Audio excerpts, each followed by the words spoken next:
Handle bar വാങ്ങുമ്പോൾ എന്തൊക്കെ കാര്യങ്ങൾ ശ്രദ്ധിക്കണം, എന്തൊക്കെ കുഴപ്പങ്ങൾ വരുന്നുണ്ട്, അല്ലെങ്കിൽ ഏത് ഹാൻഡിലാണ് നമുക്ക് കുറച്ചും കൂടി സ്യൂട്ട് ആവുക, ഹാൻഡിൽ ബാർ വെക്കുമ്പോൾ വയർ ഏത് വഴി ഇടണം, എത്ര ചിലവ് കുറഞ്ഞ രീതിയിൽ, ഞാൻ നേരത്തെ പറഞ്ഞ പോലെ ഏറ്റവും കുറഞ്ഞ രീതിയിൽ എങ്ങനെ ചെയ്യാം എന്നുള്ള.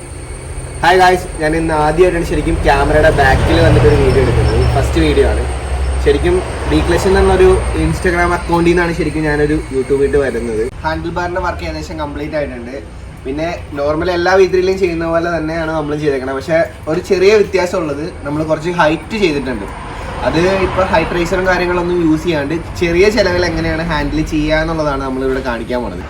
ഓക്കെ, നമുക്ക് ഡീറ്റെയിൽ ആയിട്ട് ഇനി വീഡിയോയിലോട്ട് വരാം. ഞാൻ യൂസ് ചെയ്തേക്കുന്ന ഹാൻഡിൽ ഡ്യൂക്ക് 200-നെയാണ് മേടിച്ചിട്ടുള്ളത്. പക്ഷേ നിങ്ങൾ കൂടുതലും ഡൊമിനാറിൻ്റെ ഹാൻഡിൽ ഹോൾഡറും മേടിക്കാൻ നോക്കുക. കാരണം എന്ന് വെച്ച് കഴിഞ്ഞാൽ ഇപ്പം ഞങ്ങൾ ഡ്യൂക്ക് 200-ന്റെ ഹാൻഡിൽ ഹോൾഡർ മേടിച്ചപ്പോഴേക്കും ഞങ്ങൾക്ക് ഒരു ചെറിയ പ്രോബ്ലം പറ്റിയെന്ന് വെച്ച് കഴിഞ്ഞാൽ അത് മാനുഫാക്ചറിങ് ഡിഫക്റ്റ് ആണ്. കാരണം അത് വെച്ചപ്പോഴേക്കും 4 ഹോളും കറക്റ്റായിട്ട് വന്നില്ല. അത് എല്ലാത്തിനും അങ്ങനെ വരില്ല, ചിലതിൽ അങ്ങനെ വരത്തുള്ളൂ. പക്ഷെ ഞങ്ങളങ്ങനെ 4 ഹോളും കറക്റ്റായിട്ട് വന്നില്ല. പിന്നെ ഞങ്ങൾ ആ ഹോള് കറക്റ്റ് ആവാൻ വേണ്ടിയിട്ട് സെൻറ്ററിലൊന്ന് കട്ട് ചെയ്ത് കൊടുക്കേണ്ടി വന്നു. അപ്പോൾ ഹാൻഡിൽ ഹോൾഡർ മേടിക്കുമ്പോഴേക്കും നിങ്ങളത് മേടിക്കുന്നതിന് മുമ്പ് ഒന്ന് ചെക്ക് ചെയ്ത് നോക്കുക. കാരണം അത് 4 സ്ക്രൂവും കറക്റ്റായിട്ട് വരുന്നുണ്ടോ ഇല്ലയോ എന്നൊക്കെ. ചിലപ്പോൾ അങ്ങനെ സംഭവിക്കാം, ചിലതിലും സംഭവിക്കാം, എല്ലാത്തിലും ഒന്നല്ല. പിന്നെ ഡൊമിനാറിന്റെ ഹാൻഡിൽ ഹോൾഡറും കിട്ടാൻ നോക്കുക. പിന്നെ ഹാൻഡിൽ ഡ്യൂക്ക് 200-ന്റെ കുറച്ചും കൂടി ബെറ്റർ ആണെന്ന് തോന്നുന്നു. പിന്നെ ഹോൾഡർ സ്യൂട്ട് ആവാൻ വേണ്ടിയിട്ടാണ് ഞാൻ രണ്ടും കൂടി സജസ്റ്റ് ചെയ്തത്. കാരണം ഞാൻ മേടിക്കുന്ന സമയത്ത് എനിക്കത് കിട്ടിയില്ല. ഞാൻ ഓൾ കേരള ഷോറൂം ബജാജിൽ എല്ലായിടത്തും ഞാൻ വിളിച്ചു നോക്കി, എങ്ങും സ്റ്റോക്കില്ലായിരുന്നു. പക്ഷെ ഷോറൂംസ് അല്ലാണ്ട് ഇപ്പോൾ അവൈലബിൾ ആണ്. ഞാനത് ഹാൻഡിൽ കയറ്റി കഴിഞ്ഞാണ് പലരും എൻ്റെ അടുത്ത് പറഞ്ഞത് ഇങ്ങനെ അവൈലബിൾ ആണെന്ന്. പിന്നെ ഇപ്പം നോർമൽ ഹാൻഡിൽ എല്ലാ വീട്ടിലും ചെയ്യുന്നത് പോലെ അതിനേക്കാളും കുറച്ചും കൂടി ഹൈറ്റ് കൂട്ടിയാണ് ഞാൻ ചെയ്തത്. കാരണം എന്ന് വെച്ച് കഴിഞ്ഞാൽ എനിക്ക് ട്രാവലിംഗ് ചെയ്യാൻ കുറച്ചും കൂടെ ഹൈറ്റ് വേണമെന്ന് തോന്നി.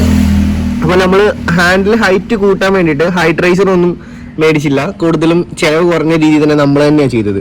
അത് ചെയ്തതെന്ന് വെച്ച് കഴിഞ്ഞാൽ ഈ ബുള്ളറ്റിൻ്റെ തന്നെ ഹാൻഡിൽ വെയിറ്റ് ഉണ്ടല്ലോ, ഈ ഇതിൽ വന്നത് ആ ഹാൻഡിൽ വെയിറ്റും പിന്നെ 4.5 ഇഞ്ചിൻ്റെ ഒരു എലൻകി ബോൾട്ടും അത് നമുക്ക് ഈ ഹാൻഡിൽ കൊണ്ട് ഫിക്സ് ചെയ്യുമ്പോഴൊക്കെ അറിയാൻ പറ്റും. അങ്ങനെയാണ് നമ്മൾ ഹൈറ്റ് കൂട്ടിയത്. അപ്പോൾ നിങ്ങൾക്ക് അതിൻ്റെ പൊസിഷൻ, ഈ ഒരു പൊസിഷൻ കിട്ടാൻ വേണ്ടിയിട്ടാണ് എനിക്ക് ഞാൻ ഇത്രയും ഹൈറ്റും കാര്യങ്ങളൊക്കെ വെച്ചത്. കാരണം ഡ്യൂക്ക് 200-ന്റെ സെയിം ഹാൻഡിൽ പൊസിഷനാണ് ഞാനിപ്പോൾ ഈ വണ്ടി കയറ്റിയത്. നോർമലി V3 ഹാൻഡിൽ മാറ്റുന്നവർ ഇത്രയും ഹൈറ്റ് ചെയ്യാറില്ല. കാരണം ഞാൻ ചെയ്ത വണ്ടികളൊക്കെ ഞാൻ നോക്കിയിട്ടുണ്ട്, അവർ ഇത്രയും ഹാൻഡിൽ ഹൈറ്റ് കയറ്റാറില്ല. അപ്പോൾ ഹൈറ്റ് കയറ്റുമ്പോൾ കുറച്ച് പ്രശ്നങ്ങൾ നമുക്ക് ഉണ്ടാവും. അതെങ്ങനെ സോൾവ് ചെയ്യാമെന്ന് ഞാൻ പറഞ്ഞുതരാം. എനിക്ക് ഈ ഒരു ഇരിപ്പ്, ഈ ഒരു പൊസിഷൻ കിട്ടാൻ വേണ്ടിയിട്ടാണ് ഞാൻ ഇത്രയും ഹൈറ്റ് കയറ്റിയത്. ഇപ്പം ഹാൻഡിൽ ബാർ കയറ്റുമ്പോഴൊക്കെ ആദ്യം നമുക്ക് ഉണ്ടാകുന്ന ഇഷ്യൂസ് എന്ന് പറഞ്ഞു കഴിഞ്ഞാൽ നമുക്ക് കേബിൾ ഉണ്ടല്ലോ. ഇപ്പോൾ ഇത് എൻ്റെ ABS ആണ്, ABS4 ABS വണ്ടിയാണ്.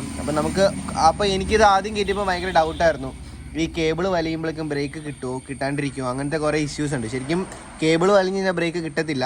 അപ്പം നിങ്ങൾക്ക് സ്റ്റോക്ക് വണ്ടിയായിട്ട് ചെക്ക് ചെയ്ത് അറിയാൻ പറ്റും. ഈ കേബിൾസ് എല്ലാം വയറെല്ലാം വരുന്നത് ഫ്രണ്ടിൽ നിന്നാണ്. ഞാനപ്പോൾ ഹാൻഡിൽ ഫുൾ അഴിച്ചിട്ട് ഈ കേബിൾസിൻ്റെയൊക്കെ റൂട്ട് മാറ്റിയത് കൊണ്ടാണ് എനിക്ക് ഇത്രയും ഹൈറ്റിൽ ഇത് ചെയ്യാൻ പറ്റിയത്. അത് എല്ലാ ഹാൻഡിൽ കയറ്റുന്ന ആളുകളെല്ലാം ഈ കേബിൾസ് എടുത്ത് റൂട്ട് മാറ്റിയിട്ടാലേ അങ്ങനെ ചെയ്യാൻ പറ്റുള്ളൂ.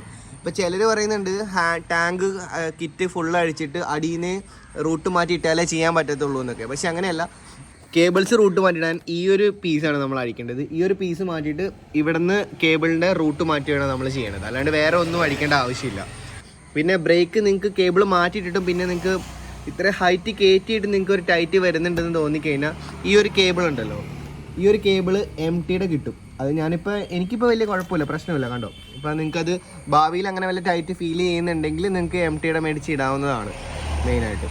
പിന്നെ എന്നോട് ഏറ്റവും കൂടുതൽ ചോദിച്ച ആളുകൾ ഏറ്റവും കൂടുതൽ ഡൗട്ടായിട്ട് ചോദിക്കുന്ന ഒരു കാര്യം എന്ന് വെച്ച് കഴിഞ്ഞാൽ, നിങ്ങൾ കട്ട് ചെയ്യേണ്ട വന്നോ, അല്ലെങ്കിൽ കട്ട് ചെയ്യുമ്പോഴേക്കും മറ്റൊരു ലുക്ക് പോയോ, ഇത് കട്ട് ചെയ്യേണ്ട എങ്ങനെ ചെയ്യാൻ പറ്റും എന്നതാണ്.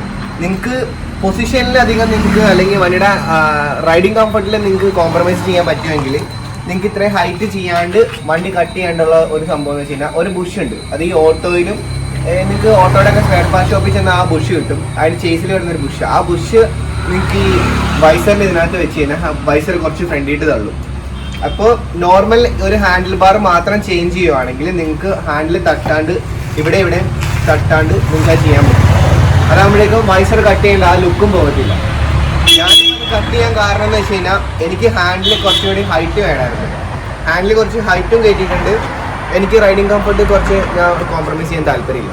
കുറച്ച് ഫ്രണ്ടിലോട്ട് തന്നിട്ടുണ്ട്. അപ്പോൾ എനിക്ക് ആ ഡ്യൂക്കിൻ്റെ സെയിം പൊസിഷൻ എനിക്ക് ഈ വണ്ടിയിൽ കിട്ടും. അതുകൊണ്ടാണ് ഞാൻ കുറച്ച് ഹൈറ്റ് കയറ്റിയിട്ടും ഇത് കട്ട് ചെയ്യുകയും ചെയ്തത്. കട്ട് ചെയ്താലും എനിക്ക് അധികം ലുക്കൊന്നും പോയതായിട്ട് തോന്നിയിട്ടില്ല. കാരണം എന്ന് വെച്ച് കഴിഞ്ഞാൽ ആ ഒരു സെയിം പൊസിഷനിൽ തന്നെയാണ് കട്ട് ചെയ്തത്. അത് കട്ട് ചെയ്യുമ്പോഴേക്കും ശരിക്കും ശ്രദ്ധിച്ച് കട്ട് ചെയ്യണം. പിന്നെ വെച്ച് കഴിഞ്ഞാൽ നിങ്ങൾക്ക് ഹാൻഡിൽ ഇത്രയും പൊക്കം ചെയ്തില്ലെങ്കിൽ അതിൻ്റെ ആവശ്യമില്ല. അപ്പം ഞാൻ നേരത്തെ പറഞ്ഞ ബുഷ് ഇവിടെ വെച്ചാൽ മാത്രം മതി.